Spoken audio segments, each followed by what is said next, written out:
waxaan rabaa inaan fursaddan uga faa'iideysto sida aad ka warqabteen madaxweynuhu wuxuu cilaamiyay dagaal ka dhana nimanka nabadiidka oo al-shabaab dhaqdhaqaaqyo arrimahaas la xiriirana waa bilowdeen oo waad maqasheen gaar ahaan annaga gobolkeenna waxaa naga khuseeya dhaqdhaqaaqa ka socda degmada Balcad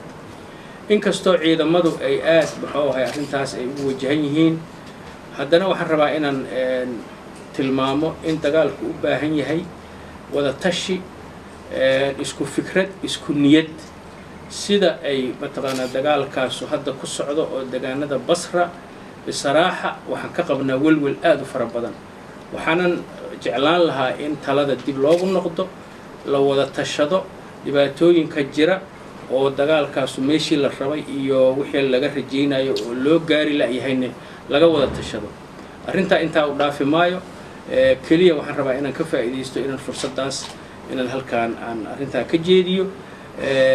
waxaa loo baahan yahay niyad wanaag isla tilaabqaad xad wadaag ka dhaxeeya ciidamada qalabka sida iyo deegaanada dadka jooga iyo ciidamada jooga arrintaasuna macal asaf shadiid